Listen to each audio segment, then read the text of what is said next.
Tahukah kamu bahwa dalam kehidupan sehari-hari, jika kita menghitung atau mengukur sesuatu, seringkali kita melakukan pendekatan, pembulatan, penafsiran, atau prediksi. Kenapa ya seperti itu?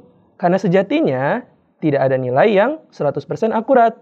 Akan selalu saja ada error atau ketidakpastian yang terjadi. Pernahkah kamu bertanya, bagaimana ramalan cuaca di acara berita pagi bisa diperoleh? Atau bagaimana ya caranya ahli ekonomi bisa menentukan fungsi permintaan atau fungsi penawaran? Atau dari mana ya datangnya rumus kecepatan dan percepatan sesaat pada fisika muncul? Ternyata semua itu ada hubungannya loh dengan limit. Lalu apa itu limit? Dan bagaimana fenomena-fenomena tadi bisa berkaitan dengannya? Yuk kita simak penjelasannya.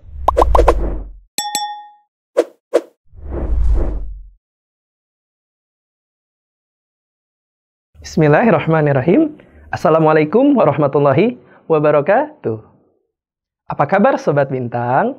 Semoga semua dalam keadaan baik ya. Amin. Bertemu kembali dengan kakak Kak Andiki. Insya Allah hari ini kita akan mempelajari pelajaran matematika, yakni mengenai materi limit, khususnya tentang pengertian atau definisi limit dan teori-teori atau sifat dari limit. Bicara tentang limit, apa sih definisi dari limit? Ternyata limit merupakan dasar dari kalkulus diferensial.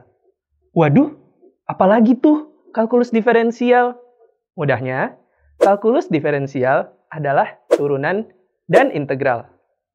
Konsep limit dengan definisi formal sebetulnya agak sulit dimengerti karena sifatnya yang sangat abstrak.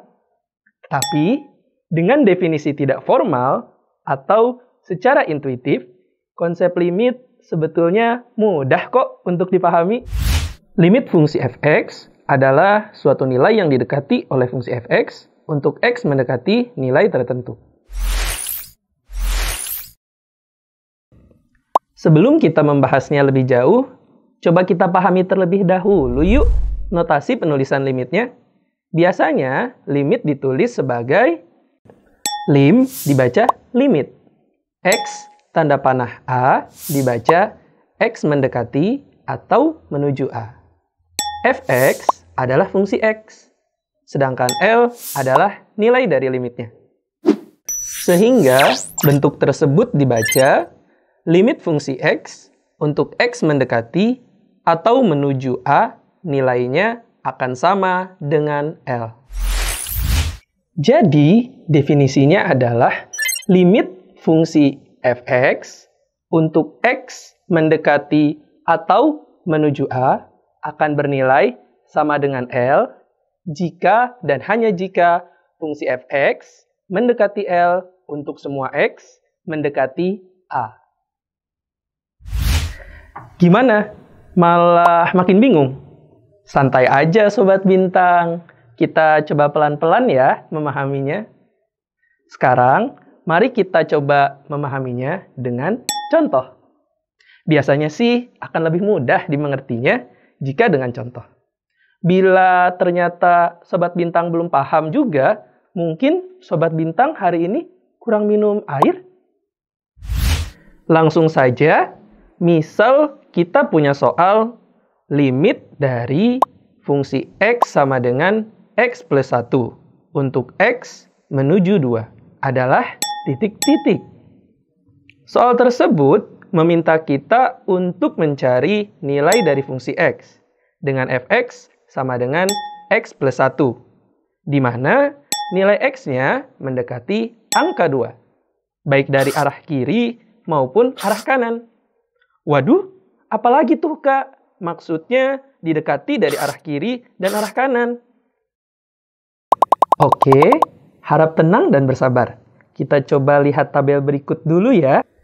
Berdasarkan tabel tersebut, terlihat bahwa apabila nilai X sama dengan 1,999, ternyata fx-nya sama dengan 2,999.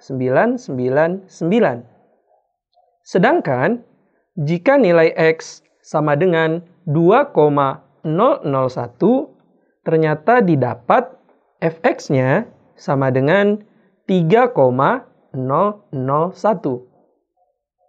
Dari sini, dapat disimpulkan bahwa jika X mendekati 2 dari arah kiri dan dari arah kanan, maka nilai fungsinya akan menuju satu nilai yang sama, yaitu mendekati 3. Dengan demikian, nilai limit fungsi dari fx sama dengan x plus 1 untuk x mendekati 2 adalah 3. Dari contoh kasus ini, kita bisa menyimpulkan bahwa apabila limit fungsi dari arah kiri dan dari arah kanan di suatu titiknya sama, maka fungsi tersebut memiliki limit pada titik yang dimaksud. Sebaliknya, jika tidak sama, maka dia tidak memiliki limit fungsi pada titik tersebut. Ternyata ya, Sobat Bintang, aplikasi limit ini banyak banget loh. Di bidang meteorologi, klimatologi, dan geofisika, kita bisa memprediksi cuaca dengan suatu pemodelan matematika tertentu. Lalu mencari nilai limit fungsinya untuk suatu nilai yang menandakan hari tersebut. Di bidang ekonomi, kita bisa menghitung fungsi penawaran atau permintaan, atau bahkan berinvestasi bermain saham. Semuanya dengan memanfaatkan limit. Di bidang biokimia dan kedokteran, kita bisa menggunakannya untuk menentukan populasi bakteri atau virus dan menghitung tingkat penyebaran atau penularan virus atau bakteri tersebut. Bahkan, bisa sampai memprediksi berapa korbannya dan kapan ya kira-kira suatu pandemi berakhir?